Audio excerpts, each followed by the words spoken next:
warahmatullahi wabarakatuh. Perkenalkan, nama saya Ica Aulia Dan saya Sulfi Anjani Putri. Di sini kami akan menjelaskan materi yang bertemakan tentang Pemerintahan Indonesia masa Orde Reformasi. Baiklah, kami di sini akan menjelaskan. Stay tune. Dadah.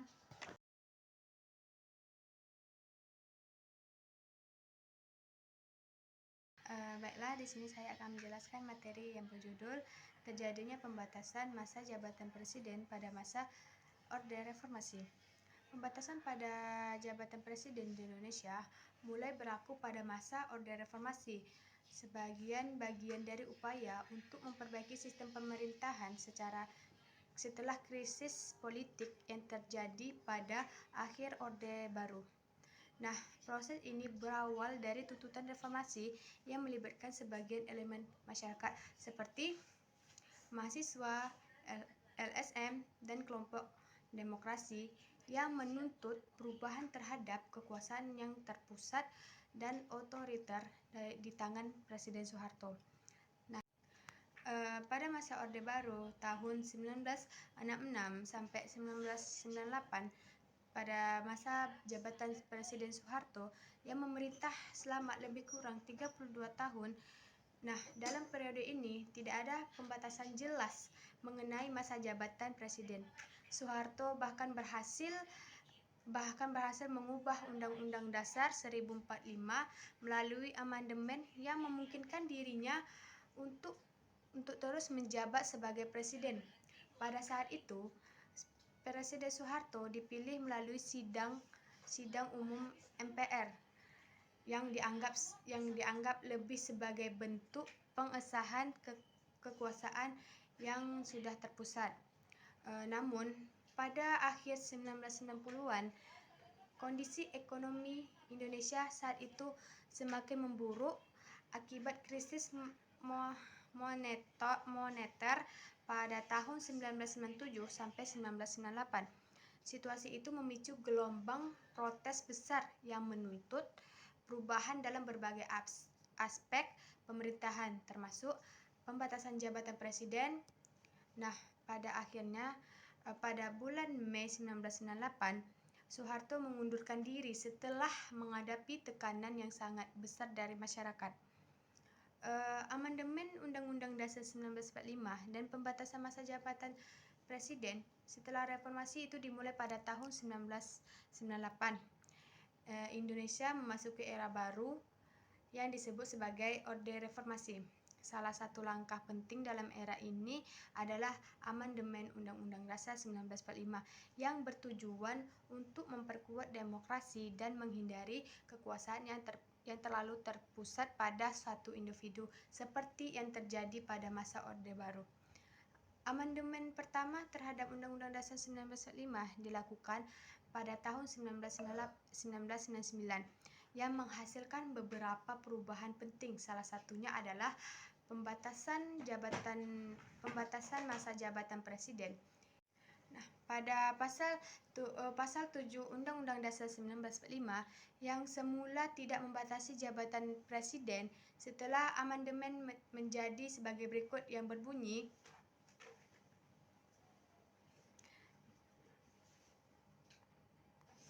nah, tujuan dan dampak terjadinya pembatasan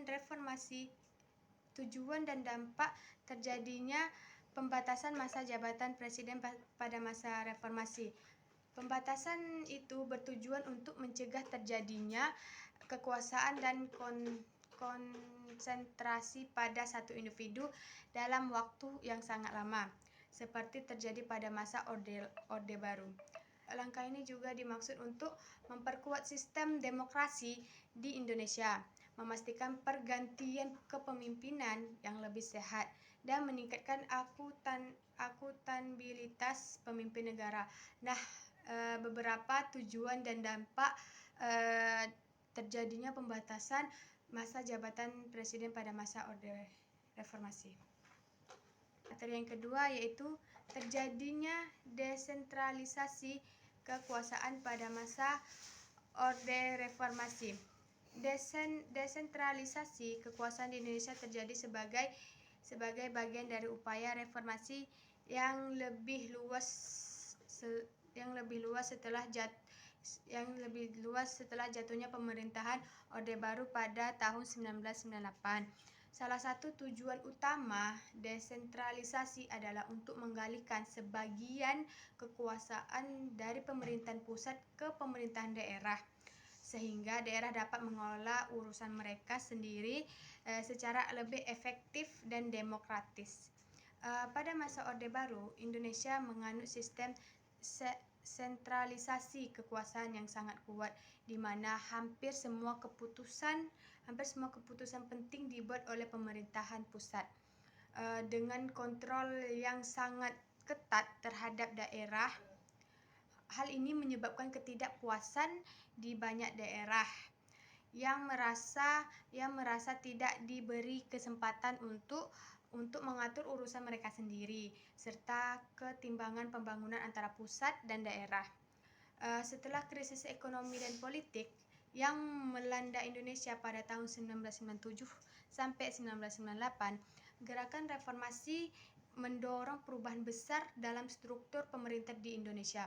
Salah satunya perubahan signifikan adalah kebijakan desentralisasi yang bertujuan memberikan otonomi lebih kepada daerah untuk mengatur urusan mereka sendiri.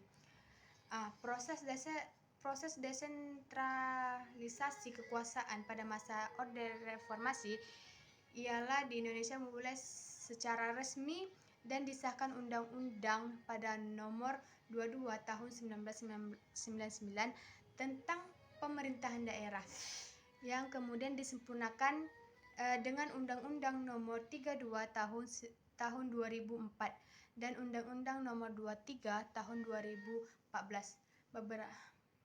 Tujuan desentralisasi kekuasaan dalam rangka reformasi di Indonesia adalah untuk memperkuat pemerintahan daerah, memberikan otonomi yang lebih besar kepada daerah-daerah, dan meningkatkan partisipasi masyarakat dalam proses pemerintahan.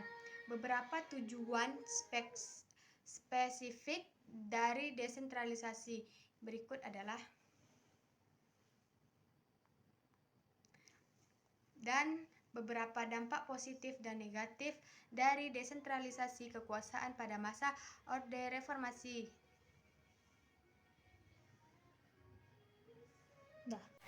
Baiklah, saya akan melanjutkan materi selanjutnya yang berjudul terbentuknya lembaga baru di pemerintahan seperti MK dan KPK.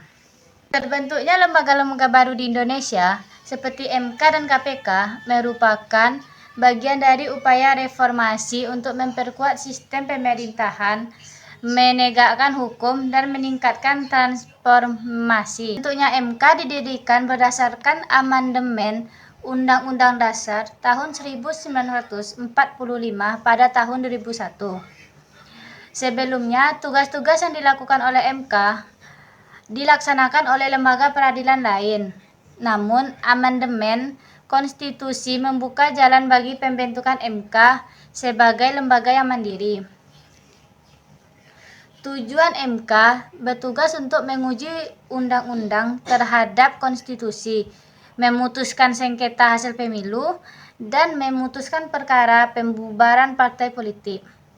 Lembaga ini bertujuan untuk memperkuat prinsip negara hukum dan demokrasi di Indonesia, serta menjaga agar kebijakan legislatif tetap sesuai dengan Undang-Undang Dasar tahun 1945. KPK dibentuk melalui Undang-Undang Nomor 30 Tahun 2002 tentang Komisi Pemberantasan Tindak Pidana Korupsi yang disahkan pada tahun 2002. Pembentukan KPK adalah respons terhadap krisis kepercayaan publik terhadap penegakan hukum dan kebutuhan untuk memerangi korupsi yang meluas di Indonesia. Tujuan KPK yaitu memiliki tugas utama untuk menyelidiki terhadap kasus-kasus korupsi yang ada di Indonesia. KPK juga memiliki kewenangan untuk menangani kasus korupsi yang melibatkan pejabat negara. Keberadaannya diharapkan dapat meningkatkan integritas dan akuntabilitas dalam pemerintahan. Kehadiran kedua lembaga ini langkah-langkah untuk memperkuat demokrasi, menegakkan supremasi hukum, serta mengurangi praktik korupsi di Indonesia.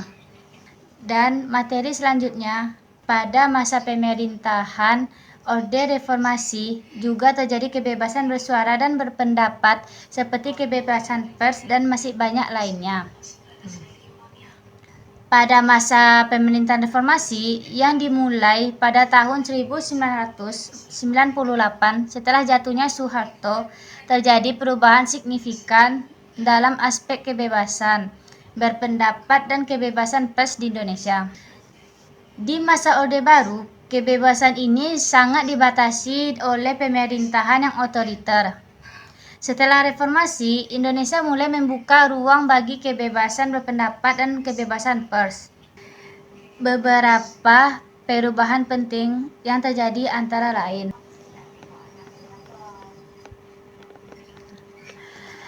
Dengan reformasi ini, masyarakat Indonesia bisa merasakan lebih banyak kebebasan untuk bersuara, menyampaikan berpendapat, dan mengatasi informasi, meskipun tantangan baru dalam menjaga kualitas demokrasi dan kebebasan tetap ada. Berikut adalah penjelasan mengenai dampak, tujuan, dan sebab akibat atau ciri-ciri terkait dengan kebebasan bersuara dan berpendapat pada masa pemerintahan reformasi di Indonesia, yaitu dampak kebebasan pers dan kebebasan berpendapat terbagi menjadi dua. Satu, dampak positif dan dampak negatif sebagai berikut.